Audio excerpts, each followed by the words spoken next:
Olá! No Conexão Correio de hoje você vai ouvir a nossa entrevista com com o médico cardiologista Antônio Benedito Prado Fortuna, que tem 97 anos e foi o introdutor da cirurgia cardíaca aqui em Campinas e também ajudou a criar a Unicamp, especialmente nessa área, nessa especialidade médica. Acompanhe conosco, espero que você goste.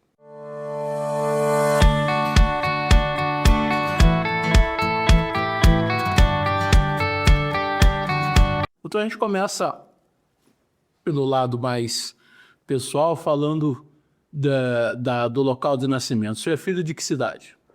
Campinas. Campinas. Nasci a 30 de setembro de 1928, no antigo prédio da maternidade de Campinas, que era na Barão de Itapura, com o Andrade Neves. Que viria a ser a rodoviária depois. Depois foi demolido, construíram a rodoviária e hoje é o Hospital São Luís. Isso. Mas assim, eu nasci a 30 de setembro de 28 ao meio-dia e 20, segundo minha mãe. Evidentemente era uma outra Campinas. O senhor viveu em que local aqui da cidade? Em que bairro? E como é que era essa infância? Bem, boa parte da minha infância eu não passei em Campinas. Era em Posse de Ressaca, atual Santo Antônio de Posse, onde meu pai era médico. Mas a família de minha mãe, a família dele aqui de Campinas, então já estava sempre, toda semana aqui. Eu cresci em Campinas, meus amigos, as escolas foram todas de Campinas. E fiquei em Campinas até a época de fazer a faculdade de medicina. Eu esperei a faculdade de medicina, estava prometido que o Luso Ventura, Campinas, precisa da faculdade de medicina, e fiquei esperando. No fim, chegou a época de entrar na faculdade, eu fui para o Paraná, fiz os 6 anos, voltei para Campinas, a campanha continuava, não é? Campinas precisa de uma faculdade de medicina. Fui para os Estados Unidos, fiquei 5 anos fazendo especialização em cirurgia cardíaca, voltei, ainda não tinha sido inaugurada a faculdade de medicina. Aí tem uma boa história que nós podemos depois contar sobre como começou. E eu ajudei a implantar a faculdade de medicina aqui, mas isso acho que vai fazer parte de alguma de sua pergunta. Sim, exatamente. O senhor estudou em colégios aqui de Campinas? Ah, sim. Primeiro no Liceu Salesiano. Padres rigorosos, missas em latim, cânticos em latim, uma certa tendência de admiração ao Duce, né? Que era o ditador italiano ao fascismo. Depois de 1 ou 2 anos, eu fui para o Ateneu, onde eu me lembro logo na entrada, um retrato semelhante a esse do Álvaro Ribeiro, fundador. E foi ali que eu tive meu primeiro contato com política, através do professor Carlos Grimaldi. Carlos Grimaldi era o professor de geografia. E ele era visceralmente contra o regime que nós estávamos, não é? Eu me lembro que em uma das provas, até antigamente era costume as provas escritas, caiu, o ponto sorteado foi os 3 poderes. E eu, mesmo naquela idade, talvez as aulas do Carlos Grimaldi, eu fiz uma prova dizendo que não existia 3 poderes, que o poder estava centralizado na mão do Getúlio, que não existia o poder judiciário, legislativo e tal. Olha, vim com a nota 10 com louvor. Oh, que beleza! Uma vez, ele era muito amigo dos alunos. Ele nos convidou para uma chopada no Giovanetti 1. E naquele tempo era obrigatório ter o retrato do Getúlio em todas as repartições públicas, bares. E no meio daquele baile, fala aqui, fala lá, e o chopp aqui, o chopp lá, o estudante arremessou o chopp no retrato do Getúlio. Olha, nossa, logo fui suspenso, chopada e tal, todo mundo ficou preocupado. No dia seguinte, o professor Grimaldi foi chamado no DOPS, Departamento de Ordem Política e Social, para dar explicações. Então ele disse, olha, não havia intenção nenhuma.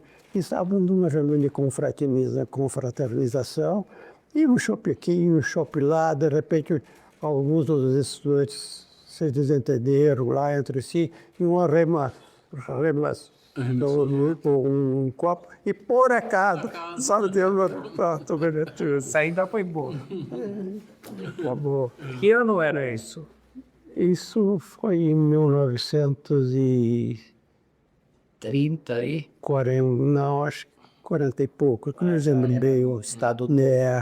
39, 40, 41, 42, Mas foi em plena ditadura, o DOPS era rigoroso, não perdoava nada.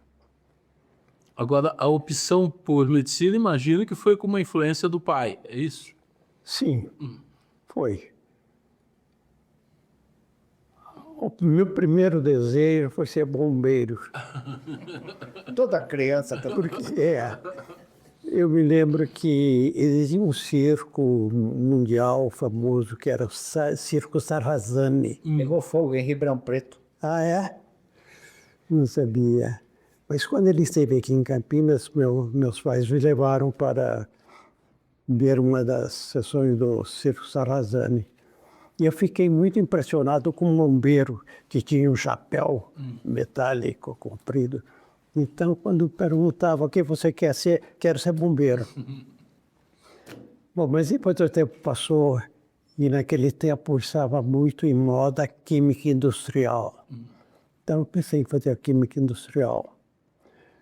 Mas eu lembro que um colega, um amigo, me disse, mas Fortuna, você já tem seu pai médico, tudo pronto, por que você não faz medicina, não? Eu pensei, falei, é isso mesmo. Vou fazer medicina. E Seu pai tinha quantos filhos? Seu pai tinha quantos? mais duas meninas, a Cristina e a Isolete, que era o filho único. E daí acabei me inscrevendo no vestibular da Universidade Federal do Paraná.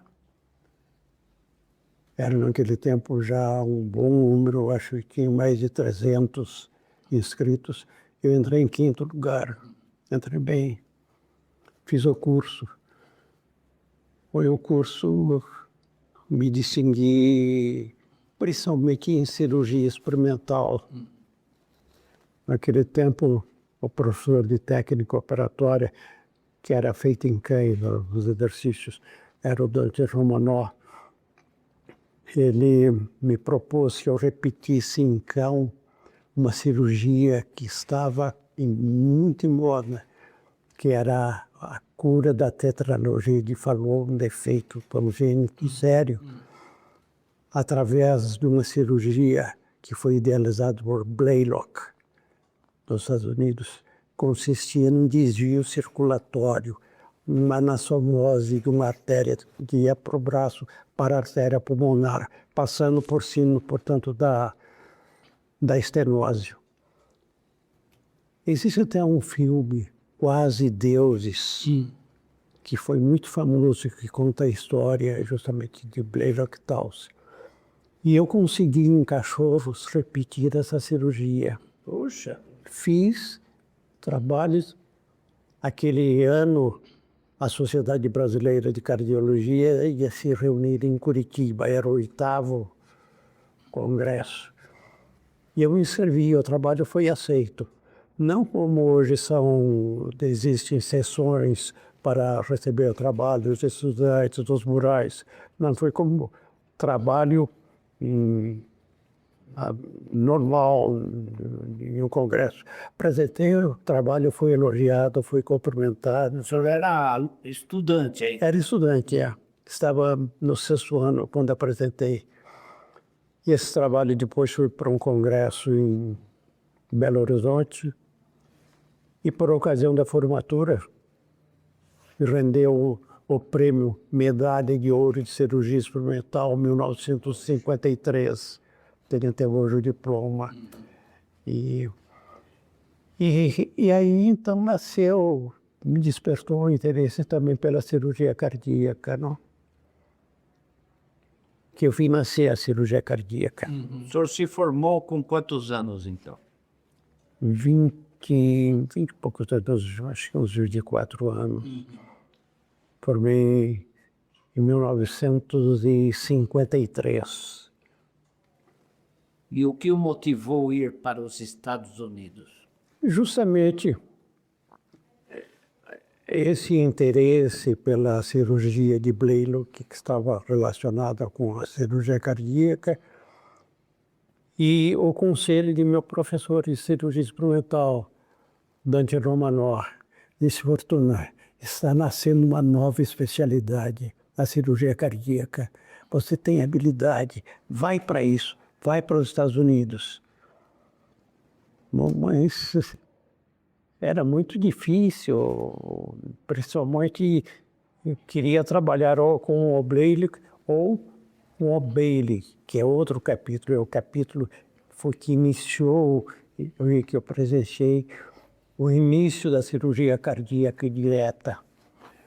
Porque até o tempo meu de estudante, ou antes de entrar na faculdade de medicina, a cirurgia do coração era proibida. Os grandes mestres, como Birot, da França, dizia que o coração tinha atingido os limites da natureza. Era impossível tocar o coração. Até ficou muito tempo como uma marca da cirurgia cardíaca, uma frase latina, não me lembro agora em latim, mas era "não me toques", que é baseada no Evangelho de São João, que descreve a ressurreição de Cristo. Do sábado pela manhã, as 3 mulheres foram ao túmulo, encontraram o túmulo vazio. E logo depois, mais adiante, uma delas encontrou Cristo e se aproximou dele. Ele me disse: não me toques, porque eu ainda não me apresentei ao Pai. Era nobre, não me lembro a frase latina. E essa frase, não me toques, foi carimbada em cima do coração. Birot, que foi um grande mestre francês, dizia: o cirurgião que tentar tocar o coração deve desmerecer o respeito de seus congêneres. Então era um órgão intocável. Mas em 1948, um cirurgião em Filadélfia, chamado Charles Fillmore Bailey, ele resolveu tratar o fechamento da válvula mitral, uma válvula interna do coração, fazendo uma incisão no coração, introduzindo o dedo dentro do coração e um gancho improvisado cortou a válvula mitral. Foi a primeira comissurotomia mitral no mundo. Charles Fillmore Bailey. Com o dedo? Com o dedo. Primeiro com o dedo, enfiando o dedo, achou dificuldade de abrir, um gancho improvisado, ele introduziu, começou a incisão da válvula e depois foi o dedo. E colocou por terra máxima, não me toques. Acabou com e aquilo me entusiasmou, não me toques, era a cirurgia do órgão intocável, tinha sido tocado. Agora eu tinha sido invadido. E aquilo me entusiasmou, eu falei, ainda hei de trabalhar para esse Bailey. Mas para conseguir um lugar nos Estados Unidos, troquei muita correspondência com hospitais, era difícil. Até que eu apelei à Christian Medical Association, que é uma organização evangélica de médicos, e através do diretor era Mr. Forward, após muita troca de correspondência, envio de currículo, cartas de recomendações, Mr. Foreman me respondeu: Fortuno, arrumamos um lugar para você. Começava o internato, que é o primeiro passo. Locais, Hospital, o Hospital de Cristo, e fiquei no Jersey City, que é vizinho New York. É só atravessar o Rio Hudson ali. E para lá eu fui. E isso foi em 1954. Me formei em dezembro de 53, casei em 9 de janeiro de 54, e no dia seguinte... Campineira ou com Curitibana? Não, Campineira. Campineira, que eu já não morava aqui desde o dia 6 de maio de 48, que foi o dia da vitória. O dia da vitória, eu me lembro daquele baile no tênis, onde eu a conheci na matinê do tênis, e foi no dia da vitória. Bom, então no dia seguinte, fomos de navio. À meia-noite a família nos levou para o embarque, eu me lembro até hoje. À meia-noite, nós no Tombadilho, o vapor dando aquele... E a família lá embaixo, a gente dizendo adeus. Lembro que a minha esposa chorou, porque nós não sabíamos quando iríamos voltar. Era uma bolsa de estudo? Relativamente pequena. Esse hospital pagava uma quantia muito pequena. Dava apartamento e refeições, e era um pagamento como $50 mensais. Então a família tinha que auxiliar. Mas eu falei a Mr. Foreman, diretor da Christian Medical Association, que eu queria trabalhar com o Bailey. Ele disse: Fortuna, isso aí é muito difícil, porque é um lugar muito disputado, inclusive por médicos, por cirurgiões americanos que estão querendo aprender essa especialidade. Você não vai conseguir. Até para cirurgia geral, que era o pré-requisito, estava com dificuldade. Mas eu trazia do Brasil uma carta de recomendação ao professor Mark Storek, que era o fundador do Colégio Internacional dos Cirurgiões e chefe do American Hospital em Chicago. E eles sempre uma carta dele, dizendo que estava com dificuldade em conseguir a residência. Realmente já tinha escrito para vários hospitais, e a resposta era sempre a mesma: sentimos informar que nossas vagas estão preenchidas até o ano de tal.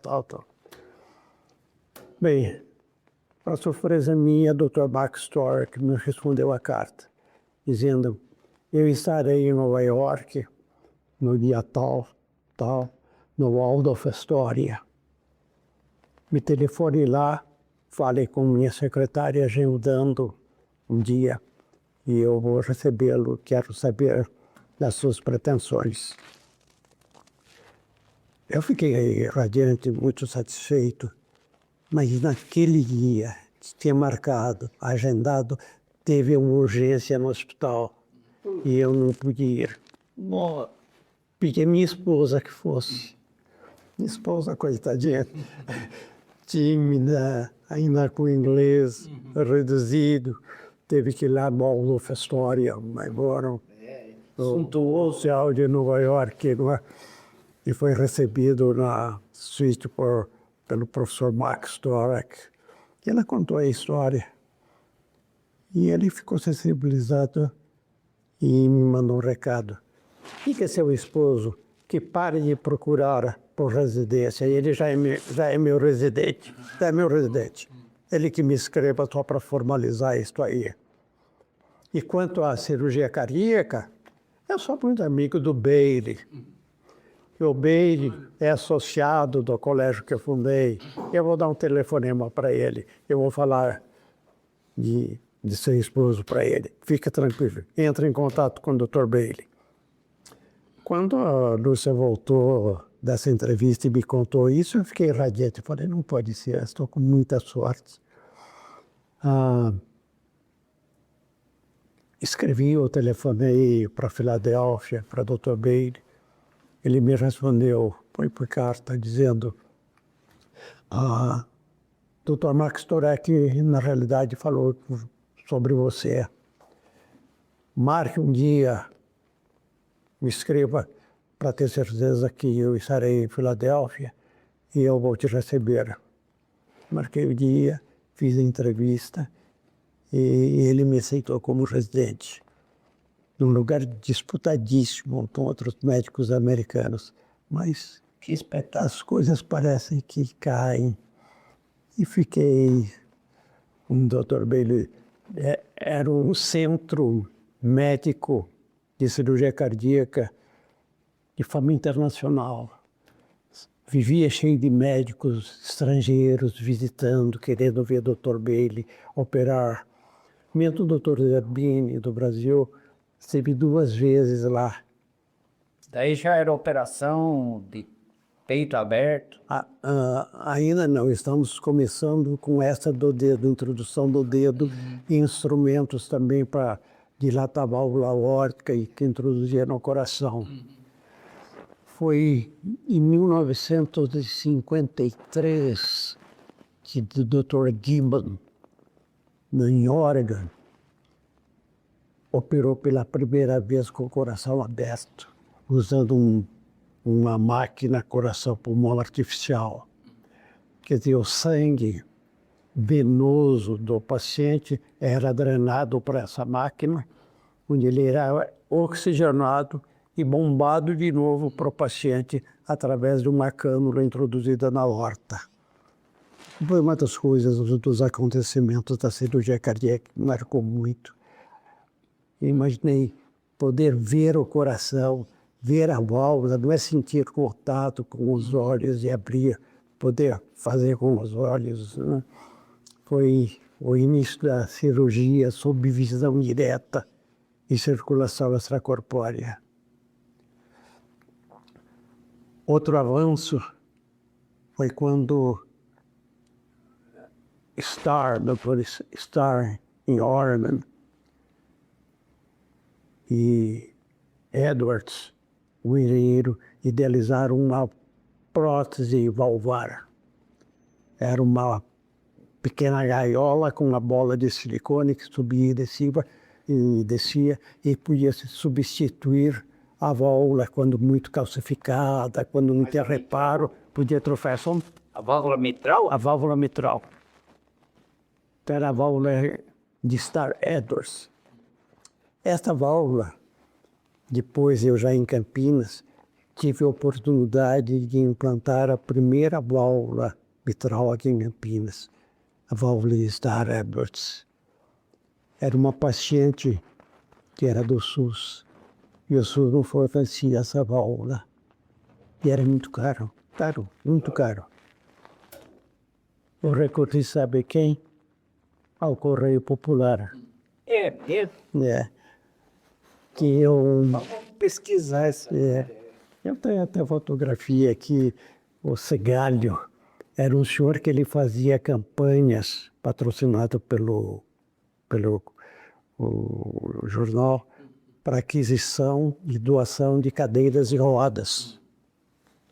Então, estava sempre, quem precisava de cadeira de rodas já sabia, vai lá com o Segalho, fala no correio e tal.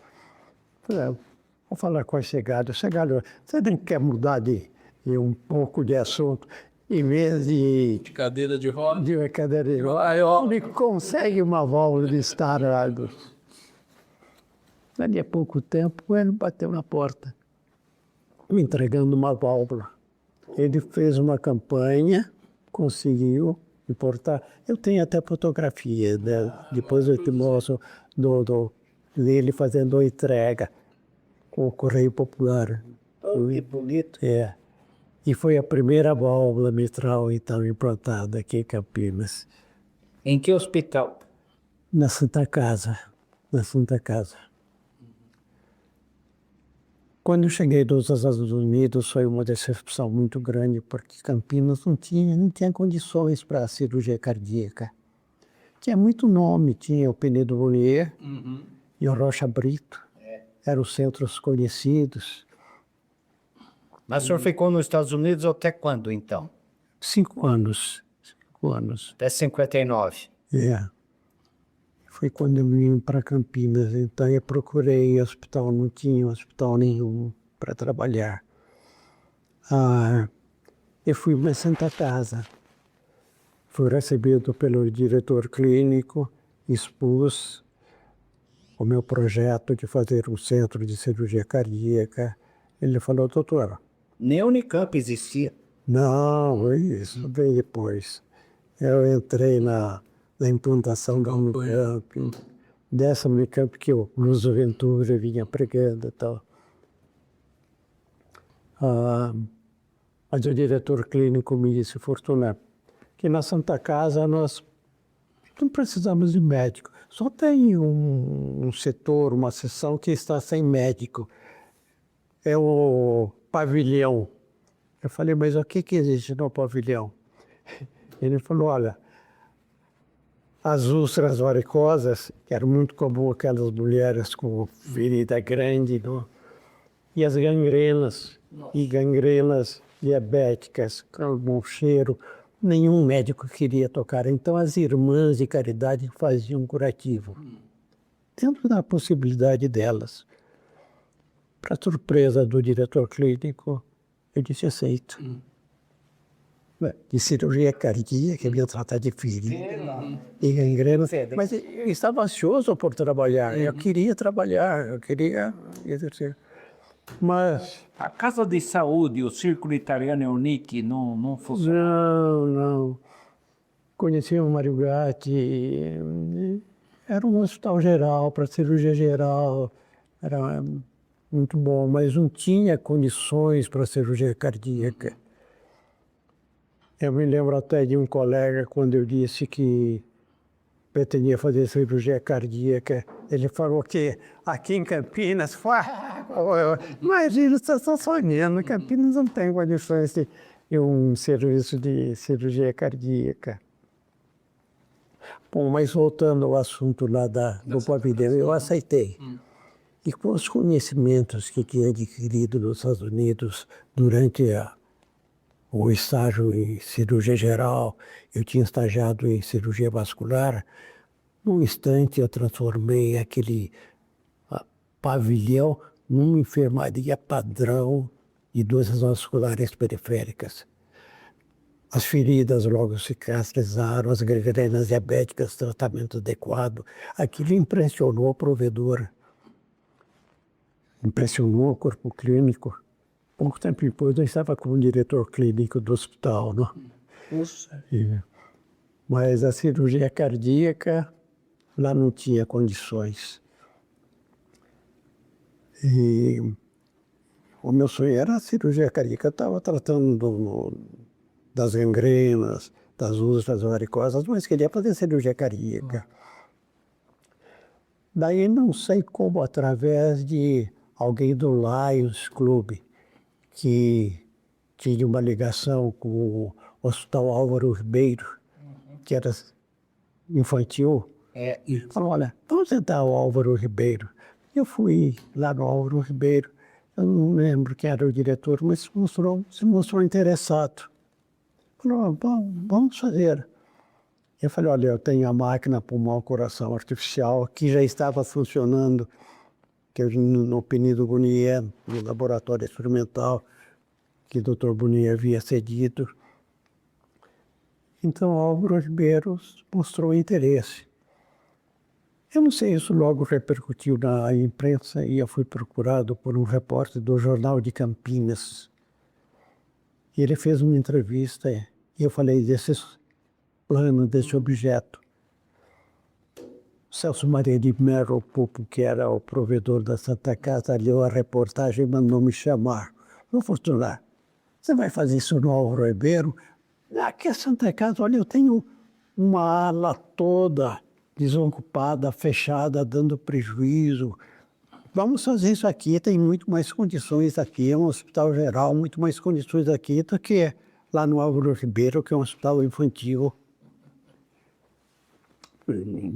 Puxa, fico muito contente, tem até um projeto, um orçamento, mostrei para ele, ficava mais ou menos no total de $1 milhão. Ele falou, a casa é sua, mas o dinheiro eu não tenho.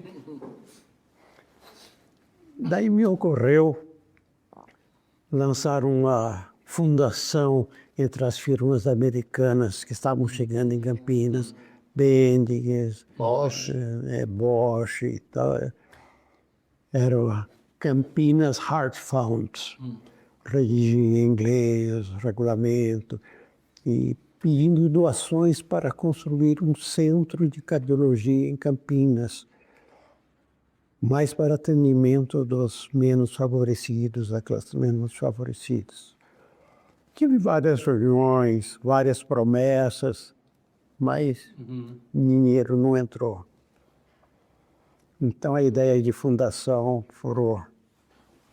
Daí me ocorreu fundar um instituto de cardiologia de Campinas, a exemplo do que em São Paulo, já a fábrica de cigarros Sudan havia fundado a Fundação Dante Pazzanese e estavam trabalhando no desenvolvimento de uma máquina de coração-pulmão artificial, já tem um número grande de pacientes, número grande de cirurgias. Para fazer algo assim, como o do Dante Pazzanese, e logo depois também no Hospital das Clínicas de São Paulo, eles instituíram o Instituto do Coração. E a campanha pegou. Os jornais apoiaram, a Sociedade de Medicina apoiou, os sindicatos, fui ganhando apoio. Foi vultosa a campanha, até que resultou numa comissão, eu fiquei o presidente da comissão, e íamos pedir ao presidente da República, ao Juscelino Kubitschek, a liberação de verba. Havia uma verba da Santa Casa esquecida. Então Chico Amaral deu uma carta pedindo em nome da população de Campinas a liberação dessa verba e tal. E nós fomos uma comissão de uns 4 ou 5 médicos, fomos recebidos para Juscelino Kubitschek, e pouco tempo depois foi liberada a verba. É mesmo? E importamos, a Santa Casa reformou a área lá de baixo, e alguns meses depois foi inaugurado o Instituto de Cardiologia de Campinas, da Santa Casa. Foi considerado, na época, um dos mais modernos e mais bem equipados do Brasil.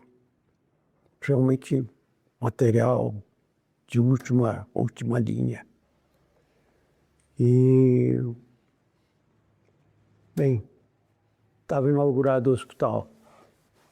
Trazia para Campinas o primeiro serviço de hemodinâmica, cateterismo cardíaco, o primeiro de vetocardiograma. Que ano? Isto foi em 1960, 62, por aí. Não? Tenho até essas notícias, esses recortes aqui. Mas eles vão fazer uma coisa, quem é que vai fazer os exames de cateterismo? Está aqui a máquina, tudo, e agora, José? Como é que fica, não? Quem que vai operar isso? Porque a cirurgia toco eu, mas os exames de cateterismo, tem pouquíssimos médicos no Brasil que faziam isso aí. Mas eu fui a São Paulo, no Instituto do Coração, falar com o chefe dessa sessão. Era o Dr. Egas Armelin. O Egas Armelin me recebeu. Ele era muito carrancudo, sisudo. Ele nem me olhou. Não tenho ninguém, Fortuna. Ninguém que possa ir para Campinas fazer seus exames. Está aí desapontado falando, mas e agora? Bom, aguardei. Dali uns 3 ou 4 dias, a enfermeira estava no consultório e me disse: Dona Fortuna, tem um médico de São Paulo aí que quer falar com a senhora. Eu disse: manda entrar. Surpresa minha era o Dr. Egas. Ele tinha tido paralisia infantil, então tinha puxado uma perna. Ele já tinha me dito: eu sou aleijado, não repare, viu? Não precisa olhar, eu sou aleijado, foi paralisia infantil. Mas o Dr. Egas me disse: por isso eu não vivi as suas máquinas. Falei: vamos lá ver. Levei, mostrei aquele polígrafo bonito, um intensificador de imagens. Ele ficou entusiasmado, ficou a tarde toda ali mexendo, ligando os aparelhos. E na saída ele me disse: Fortuna, eu venho aos sábados fazer o cateterismo seus aqui. Mas quero os doentes já na mesa, as máquinas ligadas, porque demorava para esquentar um doutor. E foi assim que o Dr. Egas Armelin começou a vir todos os fins de semana, fazia os cateterismos. Mesmo depois que ela veio ao Unicamp, ele continuou fazendo os cateterismos. Foi o primeiro serviço. E dessa forma eu pude depois Quantos cateterismo ele fazia por sábado? Quantos ele fazia por sábado? uma média de 3 ou 4. Mas era muito trabalhoso porque os exames eram baseados no resultado de amostras colhidas dentro do coração, diferentes amostras, que eram analisadas para ver o conteúdo de oxigênio, para ver se havia alguma comunicação. Isso que hoje é feito com um aparelhozinho No dedo? era feito num aparelho grande chamado Van Slyke, com mercúrio, levava um tempo grande. Dos Egas treinou também uma técnica para fazer esses exames. E daí estava pronto para a cirurgia. Agora, doutor, foi um período muito intenso, porque o senhor estava muito envolvido na instalação, digamos assim, do Instituto, fazer com que ele funcionasse plenamente, e ao mesmo tempo o senhor estava envolvido na questão de se criar uma faculdade de medicina, né? Como é que foi esse período? Como é que foram essas discussões? Eu escutei alguns pioneiros ao longo do tempo, entrevistei vários deles, e eu dizia que o começo foi bastante difícil, né? Trabalhavam num porão, sem estrutura, tal. Como é que foi? Bem, vamos voltar à Luz Ventura e à campanha, querendo da faculdade, querendo da faculdade.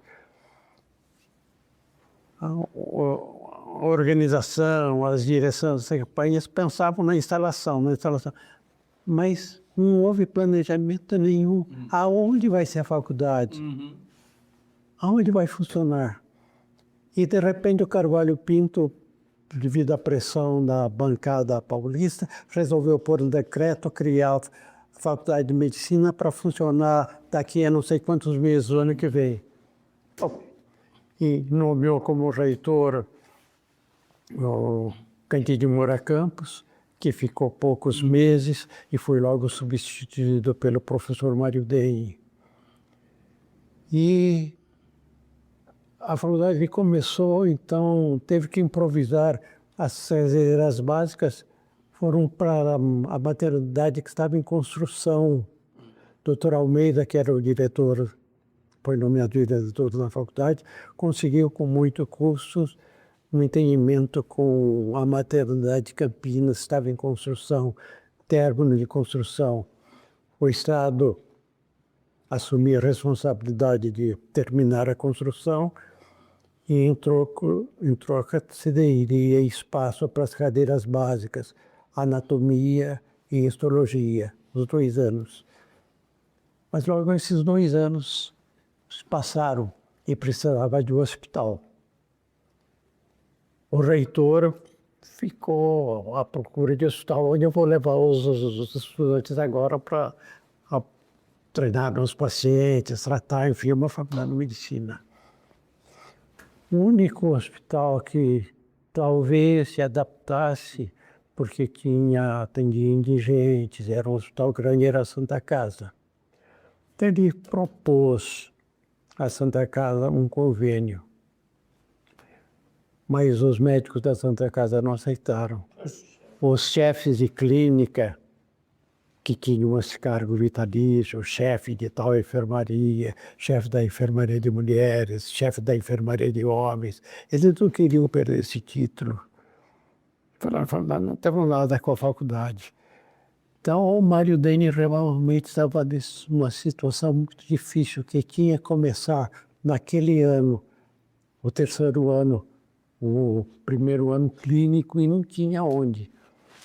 Então, ele resolveu procurar o diretor clínico da Santa Casa. E era eu o diretor clínico da Santa Casa. Então, o professor Deni, que eu já conheci de congressos, de nome, era um cirurgião vascular renomado. Falei, olha, Deni, eu vou ver o que eu posso fazer. Vou conversar com os médicos. Tive várias reuniões. E acabei convencendo aos chefes de clínica a aceitarem a Santa Casa.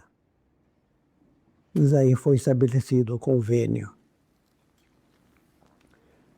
Mas o hospital tinha enfermarias, vastas enfermarias, pouco recurso, laboratório com recurso limitado, medicação limitada, não tinha condições para uma faculdade de medicina. O único setor que estava aparelhado era o Instituto de Cardiologia, que eu tinha inaugurado já. E então, praticamente, a faculdade começou a ter um Instituto de Cardiologia. Mário Deni era o reitor e também chefe de cirurgia. Então, ele vinha 3 vezes por semana, ia direto na reitoria, que era na maternidade, despachava e depois ia para a Santa Casa, onde dava uma aula ou fazia uma demonstração cirúrgica e voltava para São Paulo. Ele tinha pouco tempo. O diretor era o Dr. Augusto de Almeida, célebre, mas oftalmologista, não entendia de um hospital geral.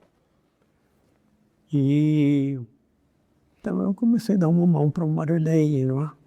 Então vamos preparar aqui a Santa Casa, pus o Instituto de Cardiologia à disposição, os alunos aí encontraram pacientes com estudo hemodinâmico, cateterizados e tal, e eu que tinha que ensinar a ausculta cardíaca, palpação e também a cirurgia cardíaca. Então as bases, a faculdade não tinha, por exemplo, os protocolos. Eu tinha pouca noção dessa parte administrativa. Pedi para o Mário Deni, ele me encaminhou para Ribeirão Preto, onde, não me lembro agora o nome era um famoso cirurgião que era o chefe do serviço. Fui pegar as rotinas lá, todas as rotinas. Ribeirão Preto não tinha, não? É, o Ribeirão tinha. Era justamente um dos argumentos do Zeferino para que Campinas não tivesse a faculdade de medicina. Que o Zeferino veio de lá. Ribeirão e Campinas era muito próximo de São Paulo. Bem, mas eu implantei as rotinas. Para te dar uma ideia de quão atrasado nós estávamos, no centro cirúrgico, os médicos entravam, só deixavam no vestiário para paletó e a gravata. Entravam de terno, calma, sapato, vaso na mão, um lifebuoy, que parece que é um torre desinfetante. Entravam no centro cirúrgico, passavam álcool iodado e a enfermeira vestia. Era assim, UTI, UTI não tem UTI. Nenhuma cirurgia precisava de UTI. Que loucura, hein? Eu tive que criar a primeira UTI. Então, quando a faculdade de medicina chegou, já tinha um UTI, já tinha um centro cirúrgico fazendo cirurgia cardíaca. Na Santa Casa. Na Santa Casa. Então, o Instituto de Cardiologia foi realmente o apoio inicial. E o Mário Deni me nomeou como chefe de clínica Era uma posição equivalente a hoje a professor adjunto, mas eu não tinha título universitário nenhum. Disse, Fortuna, você precisa correr fazer uma tese. Daí eu apressei, o único material que eu já tinha alguma experiência acumulada era da cirurgia da válvula mitral, ainda com o dedo, ainda técnica fechada.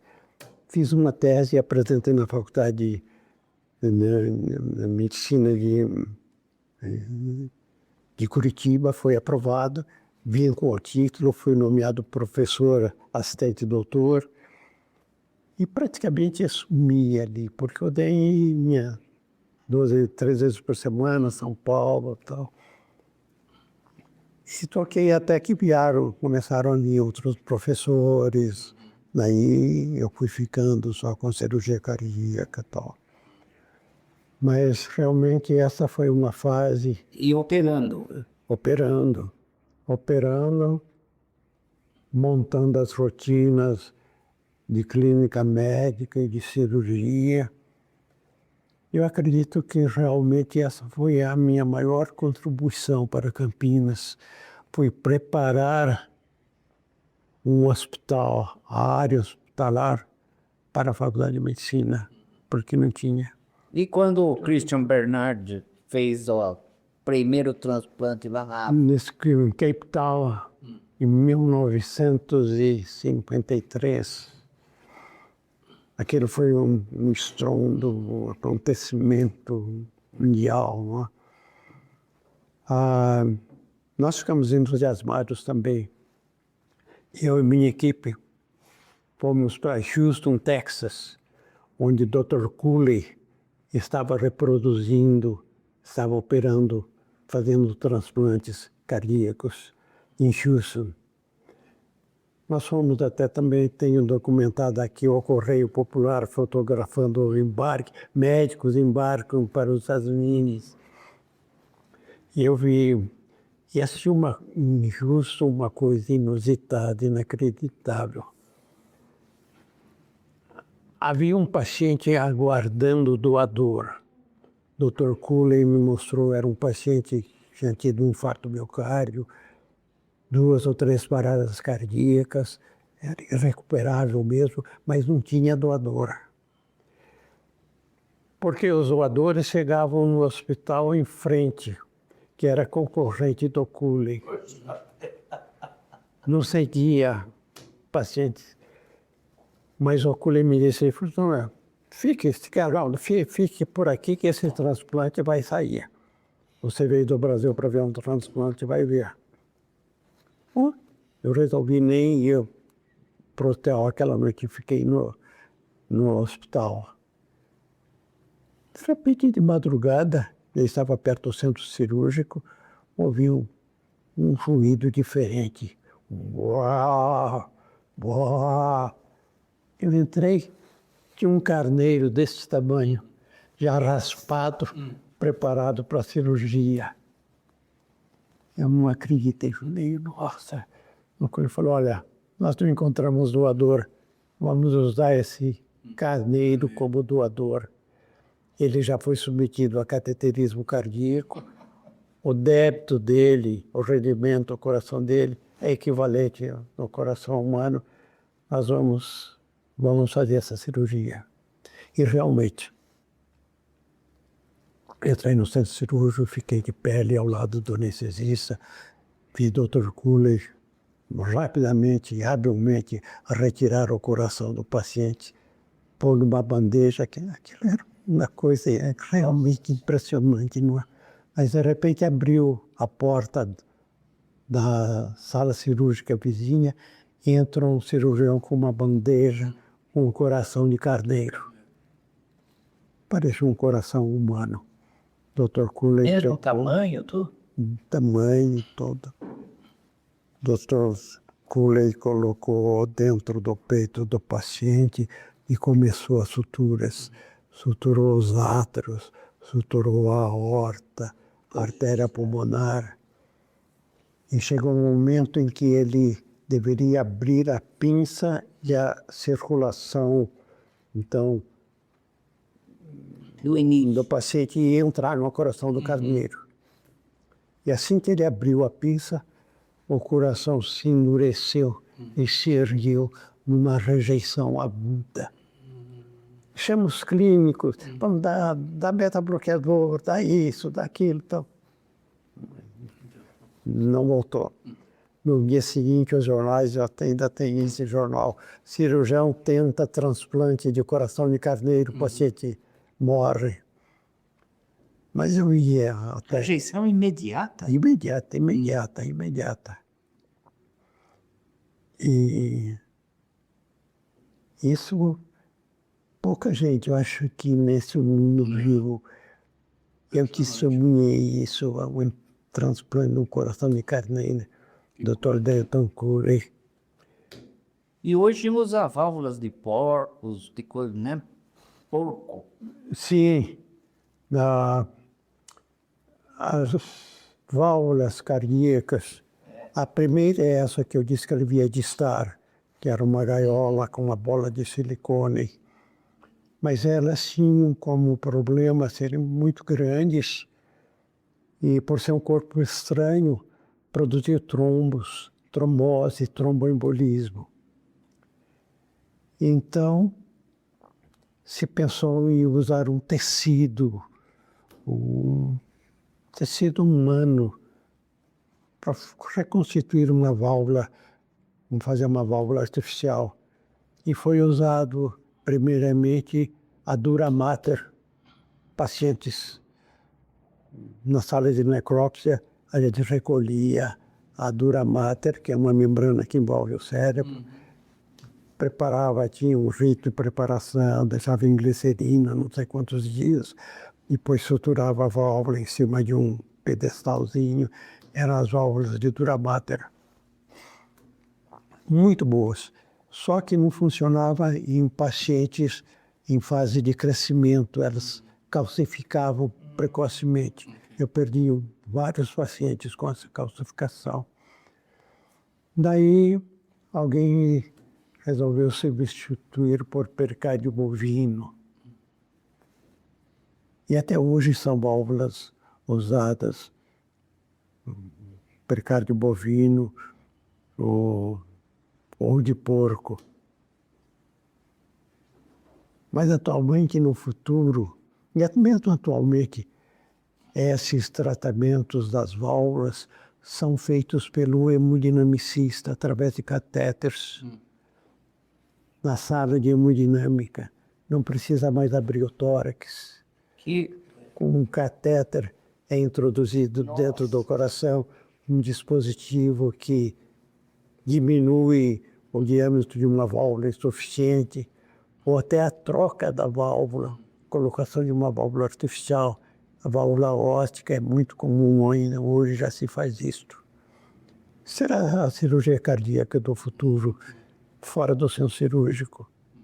Não mais incisão, não mais abertura do tórax. Tudo feito. Um ambiente invasivo, uma recuperação muito melhor dos pacientes. Como é que costura? Como é que faz a costura para fixar a válvula? Como a costureira faz, dando pontos, não? Tudo eletrônicamente. Você dá pontos, tem fios próprios, nós fazemos em geral em pontos separados, não é? Hoje, pelo cateterismo, não vai pontos, é um dispositivo que se abre. Mas no tempo que trocava essas válvulas, eram vários pontos que você dava. A válvula tinha um suporte, um tecido de téflon, que dava para você passar os pontos, davam vários pontos. Era uma cirurgia bonita. Mas as primeiras válvulas eram muito barulhentas, essa bolinha. Fazia toc, tac, toc, tac, tac. Levava tempo o paciente a acostumar com o próprio batimento, né? E o Dr. Zerbini, o senhor teve contato com ele? Assim, o primeiro contato que eu tive com o professor Zerbini, quando ele ia visitar o Bailey, que era o meu chefe. Ele ia lá ver as técnicas nos Estados Unidos.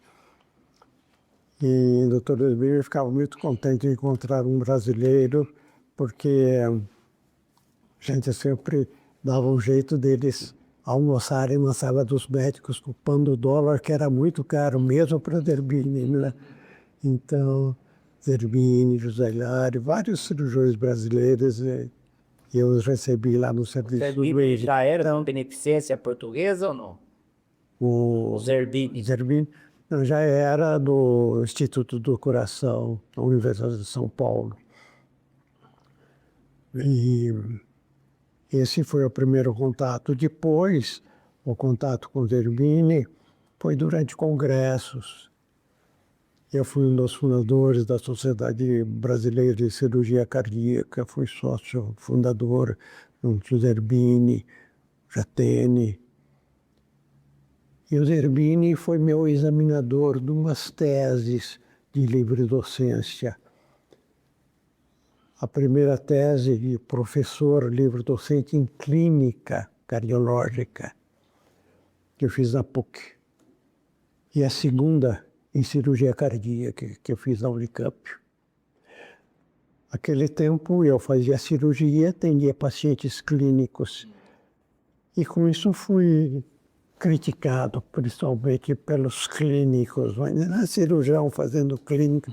Então, quis demonstrar que um cirurgião podia também ser clínico. Prestei concurso para professor de clínica na Unicamp. Peguei o título e assumi o título de professor titular de cardiologia clínica da PUC. E vamos prestar também a cirurgia cardíaca da Unicamp. Estão aqui os dois certificados. Esse desafio inicial de migrar da Faculdade de Campinas, de Medicina de Campinas, para a Unicamp, foi esse? Bem, depois de 20 anos que durou o convênio, nós fomos gradativamente para a Unicamp. Mas a Unicamp não estava completa. As primeiras cirurgias eram feitas no pronto-socorro, porque o centro cirúrgico não funcionava. Eu estava ansioso de fazer uma cirurgia, fazer a cirurgia cardíaca extracorpórea no Hospital das Clínicas, mas não tinha condições. Mas eu aceitei, levei todo o equipamento lá para o pronto-socorro e lá fizemos a primeira cirurgia cardíaca. Mário Mantovani, que era o superintendente, me agradeceu até numa carta que eu completava assim a implantação da Faculdade de Medicina no Hospital das Clínicas.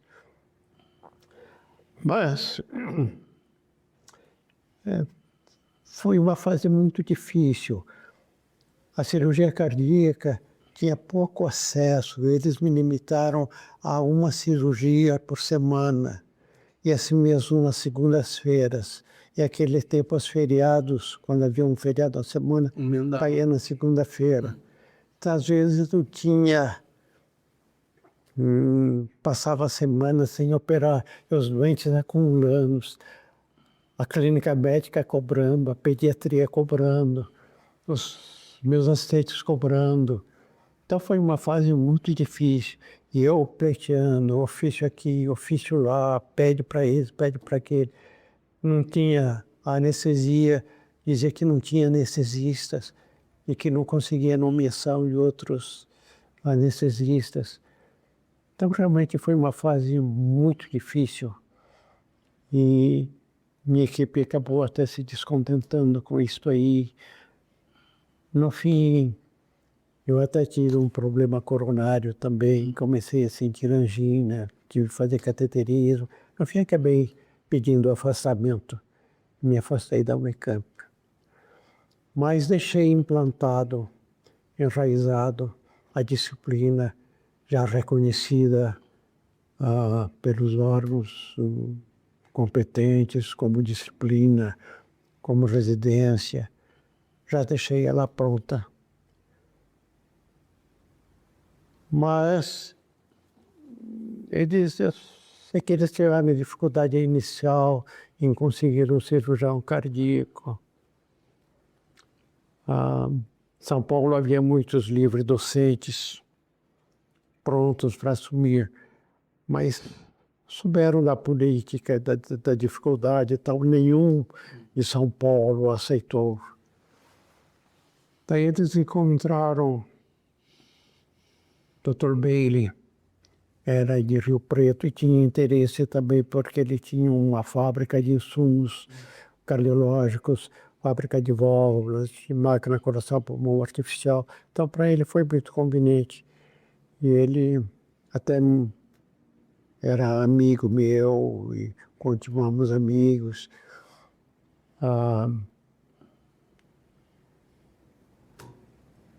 Ele seria homenageado junto comigo num dos congressos da SOCESP, Sociedade Brasileira de Cardiologia do Estado de São Paulo. Eu apresentei o meu trabalho, mas ele estava numa UTI, um processo de uma cirurgia de coluna, estava passando muito mal. Ele mandou um vídeo da vida dele e tal. Logo depois ele faleceu.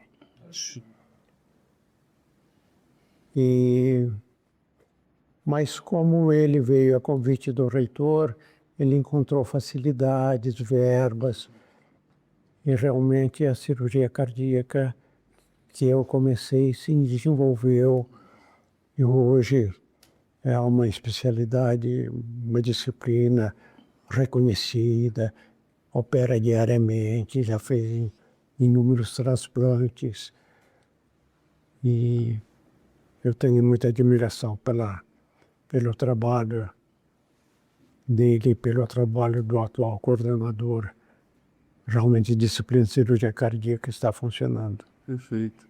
Agora, doutor, o senhor falou, o senhor viveu a fase não me toques, né?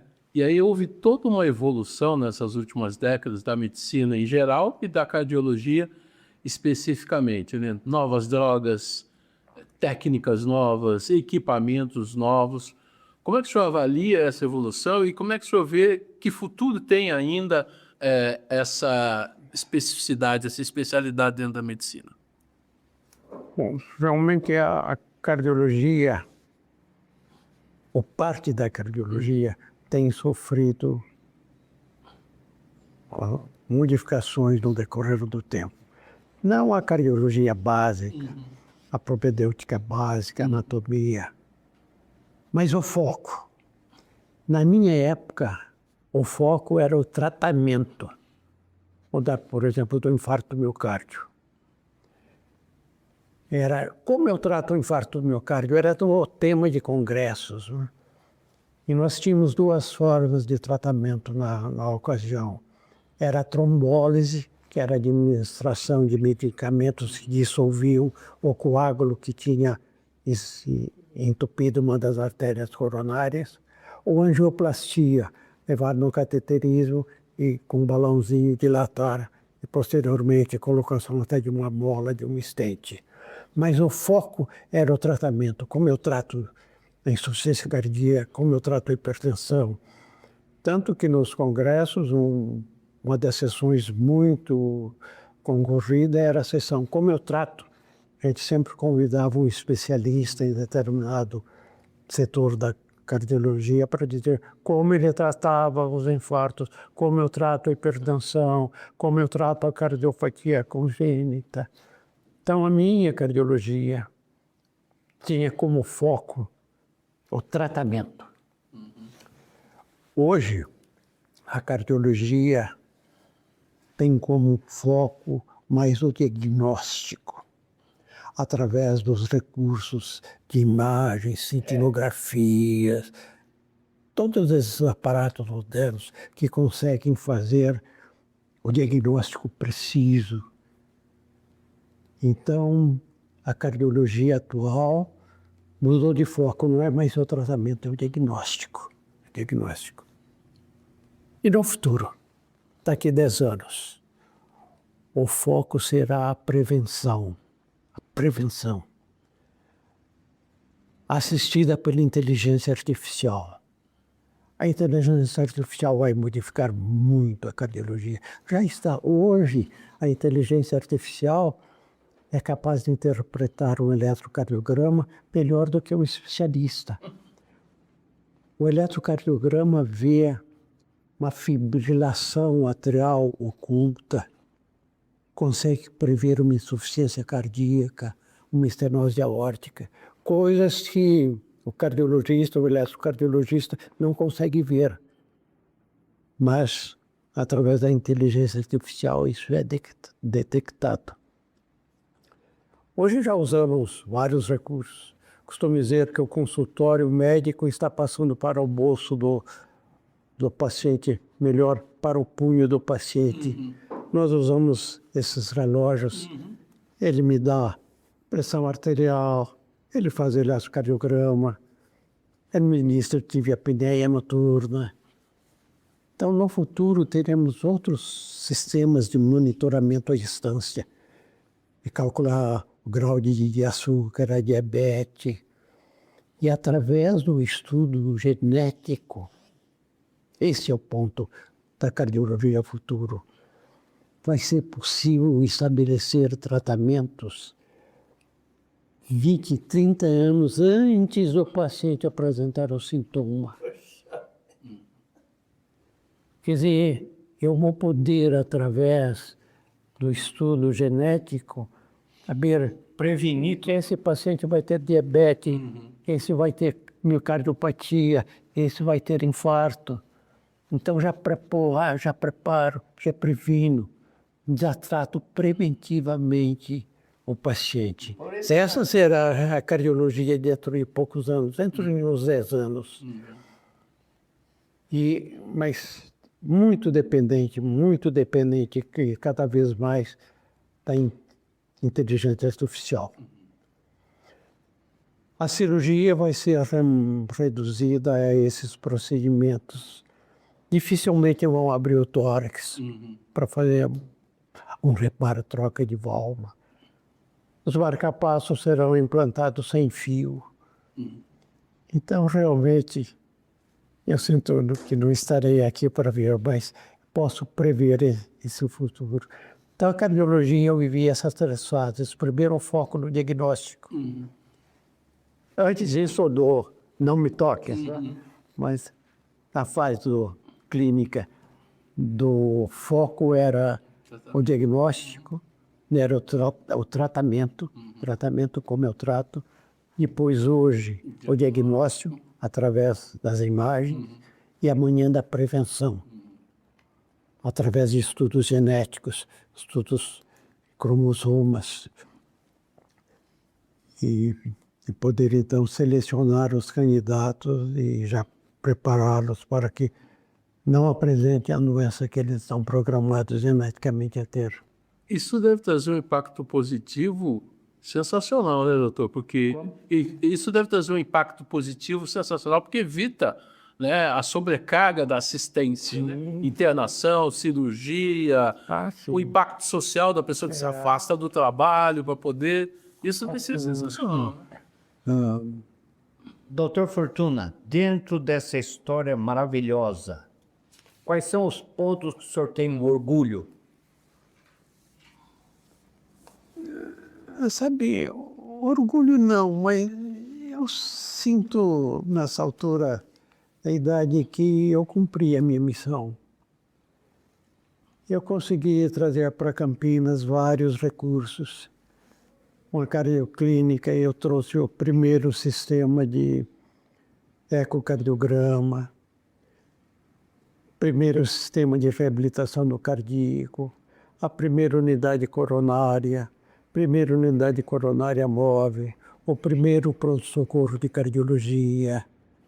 Isso tudo eu que trouxe para Campinas. Não existia nada disto. Não existia cirurgia cardíaca. Criei a cirurgia cardíaca, implantamos circulação extracorpórea, implantei a disciplina, criei condições para desenvolvimento. Então, essas coisas não dão orgulho, mas dão uma tranquilidade. Lógico que a gente sempre queria, gostaria de ter feito mais, não é? Sempre ter feito mais. Mas acho que foi o bastante. E durante a minha vida eu tive também muito apoio do Correio Popular. O Correio Popular, eu tenho uma ligação até quase afetiva com o Correio, porque eu fui médico de Dr. Silvino de Godoy e de Dona Carmela. Ficamos amigos, com intimidade, frequentar a casa, que era a casa bonita, na Barão de Itapura, esquina de Barão Geraldo Rezende, uma casa muito bonita, que tinha hospedado o cardeal Leme quando esteve em Campinas, não tinha hotéis. Uma casa que hospedava, então foi escolhida a casa dele para hospedar o cardeal do Rio de Janeiro. Mas Dona Carmela, a esposa do Dr. Silvino, ela tinha uma arritmia muito rara e que só melhorava com uma injeção que eu trazia dos Estados Unidos. Mas, em geral, essas crises dela eram precipitadas por abuso na alimentação. Ela gostava de se alimentar. Então, era comum, às vezes, em casamentos, via a Dona Carmela e ela me dizia: "Olha, Faustuna, amanhã você vai me atender, hein, que eu estou comendo aqui." E realmente... Não tinha marca-passo naquele tempo. Não, marca-passo eu implantei numa filha dela, a Carmen Godoy Jacó, que foi cliente e amiga. A Carmen, já depois de muitos anos, ela até parece que criou o hábito de me consultar desnecessariamente. Todo mês estava lá a Carmen, não é? Ela dizia: "Eu me sinto muito bem em conversar com a senhora", talvez porque tenha sido amigo de Dona Carmela, mas o professor Silvino, né? E outra ligação com o Correio foi a primeira vez que eu comecei a ver jornais. Era adolescente e tinha os artigos de... Era um pastor da igreja presbiteriana, foge o nome dele. Eu me lembro dos artigos dele, que tiveram um papel na minha formação. E depois o Luz Ventura. O Luz Ventura eu vinha acompanhando desde o Diário do Povo, quando ele iniciou a campanha, e depois do Correio. E ele escrevia muito sobre Campinas. Eu gostava muito de ler o Luz Ventura. Então, quando eu, já em Campinas, era médico, fui chamado para atender o Luz Ventura, me senti muito honrado em atender o Luz Ventura. E continuei o tratamento. E um dia ele me pediu a apresentação dos honorários. Afinal de contas, o senhor tem vindo aqui em minha casa tantas vezes, era ali na Júlio Mesquita, e nunca me apresentou seus honorários. Falei: "Lúcio, como é que eu, sendo um professor da Unicamp, posso cobrar de alguém que foi o inspirador, o criador dessa Unicamp?" Ele ficou muito comovido. Eu me lembro que, como forma de pagamento, ele mandou pintar o retrato de minha esposa, um quadro a óleo, e me deu de presente. E eu acompanhei o Luz Ventura até a morte e eu assinei o atestado. Sua esposa é viva ainda? Como? Sua esposa é... Não, ela faleceu na epidemia. Ela e eu tivemos o Covid. Eu passei mal, tive pneumonia, infecção generalizada e escapei. Mas ela, infelizmente, faleceu. Ela era minha companheira de trabalho, companheira nos Estados Unidos, né? Foi sozinha, que resultou todo o apoio. Teve a reunião fundamental. Teve aquela reunião fundamental que foi representando o senhor. Ah, sim, é o Torek, né? Mas o Torek é a infame internacional, que ele era fundador do Colégio Internacional dos Cirurgiões, né? Mas depois que ele me aceitou por cartas e tal, o dia que eu me apresentei para começar a trabalhar no hospital, eu me lembro bem do Dr. Torek, ele disse em inglês, "Ok, Dr. Fortuna, let me tell you something. Deixa eu te dizer alguma coisa. Here there is no mañana." Que ele conhecia a forma dos latinos. No, mañana. Então, isso ficou. Aqui é dado para amanhã. Nesse hospital não tem amanhã, não tem seja hoje. Essa é uma das coisas que eu guardo do tórax. Enfim, O senhor teve filhos que seguiram a carreira da medicina, não? Filhos? sim, tem o Renato e o Neto. O Renato é médico, radiologista. O Renato é vizinho, isso é o vizinho, né? No condomínio. E tem o Neto, que é o Marcelo, é cardiologista também. Cardiologista também. E hoje, como é que o senhor passa os dias? O senhor gosta de ouvir música, de ler? Tem um hobby? Graças a Deus, eu consegui ainda manter um interesse pela informática. Então, ainda edito vídeos, vídeos da família, alguns vídeos históricos, por exemplo, narro a Revolução de 32. Aliás, eu não contei para vocês a participação minha, que entra o Correio Popular na Revolução de 32. Eu cheguei... Para 9 de julho é aniversário. 9 de julho. 94 anos, né? 94 anos. 94. Que a Revolução começou em 9 de julho e foi até 28 de setembro. Mas eu me lembro da Revolução, eu tinha 4 anos e pouco. Uma das coisas que me marcou muito foi quando a gente ouvia as sirenes do Correio Popular, que a gente chamava sereia do Correio, anunciando a vinda dos vermelhinhos, que eram os aviões da ditadura, os aviões do Getúlio. E minha mãe dizia, pare de fazer o que você estiver fazendo, brincando, corra para dentro de casa, porque esses aviões vão jogar bombas sobre Campinas. Isso pode até nos matar. Eu me lembro, então, quando tocava a sirene, corria na casa do meu avô, onde nós estávamos reunidos, tínhamos um abrigo antiaéreo, que era uma cama de casal sobre 4 cadeiras e colchões nas paredes. Porque as bombas eram de pequeno poder, mas eles os estilhados. E a família toda ficava reunida ali debaixo da cama, escondida, em silêncio. Eu só me lembro de ouvir o murmúrio de meu avô fazendo oração, pedindo por Deus a interferência para que nada nos acontecesse. E quando a sirene tocava novamente, era um alívio que a gente saía do abrigo.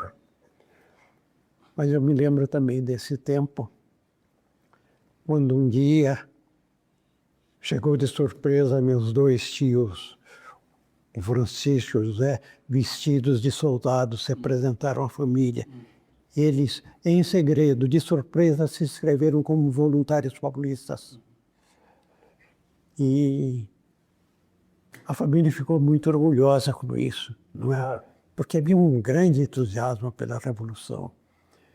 E no dia seguinte eles partiram com as bênçãos de meu avô e minha avó, partiram para o grupo de batalha. E eu me lembro do dia em que chegou a notícia que o Francisco havia sido atingido com uma bala no coração em Muri, defendendo Muri das tropas gaúchas. E esse Chico, ele era muito querido, ele era muito brincalhão, muito expansivo. Então, muito querido, inclusive no batalhão. O batalhão promoveu uma coisa que não era rotina, a remoção do corpo para Campinas, porque os mortos eram enterrados no local mesmo e depois, mais tarde, foram removidos aqui para o mausoléu.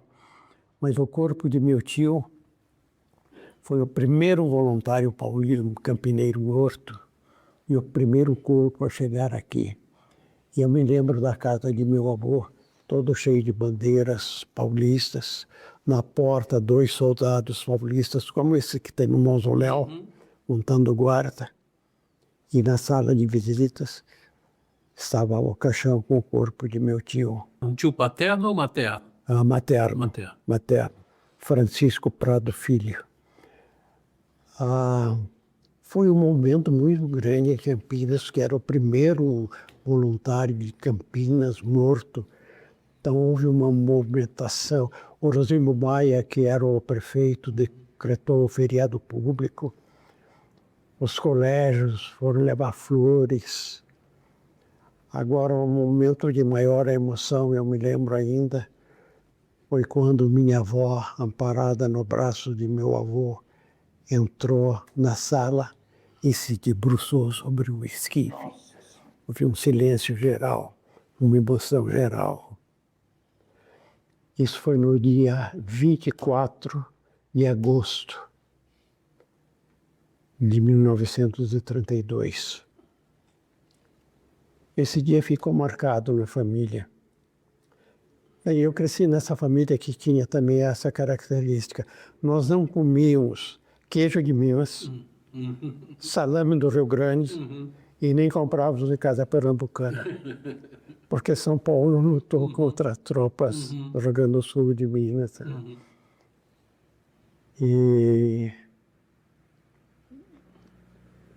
Mas eu não me lembro o que estava falando de meu tio. Me lembro então do funeral dele. Saiu da casa ali na Visconde Ouro Branco.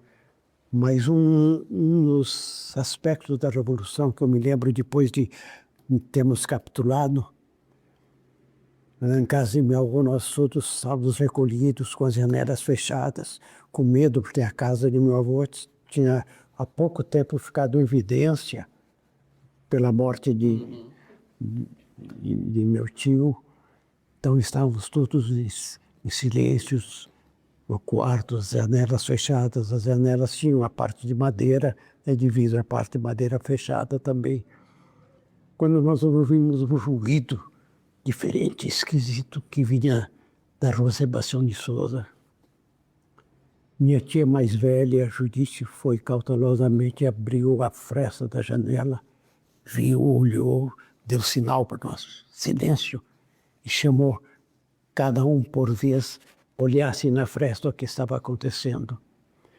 E eu me lembro que eu, no colo de minha mãe, quando chegou a minha vez, olhei e vi, eram umas botas que eu reconheci que não eram de soldados paulistas, marchando, e aquele ruído eram das botas, ruído surdo, cadenciado, das botas dos soldados que estavam ocupando Campinas, sobre as pedras da rua Sebastião de Souza. Minha mãe me cochichou, são jagunços. Eu fiquei com medo porque meus primos mais velhos haviam me contado que na véspera os gaúchos tinham estado no bosque do Jequitibás e devorado todos os macaquinhos. E foi verdade mesmo. São coisas da Revolução. Mas até hoje, é interessante, se eu fechar o olho, ainda eu ouço o ruído das botas sobre as pedras. Marcou mesmo, né? É. As pedras não existem mais, as botas muito menos, nem a casa. Mas a memória. Mas a memória ainda estão. Tá Como viva. se fosse hoje, eu ouço com botas. Muito bonito. Doutor, a gente ficaria aqui conversando até amanhã cedo. Tem muita história para contar, mas acho que os pontos principais dessa sua trajetória tão brilhante, a gente tocou, a gente agradece demais a sua presença e espero que o senhor depois aprecie a reportagem no Correio. Eu que tive uma satisfação muito grande mesmo em poder rememorar isso aí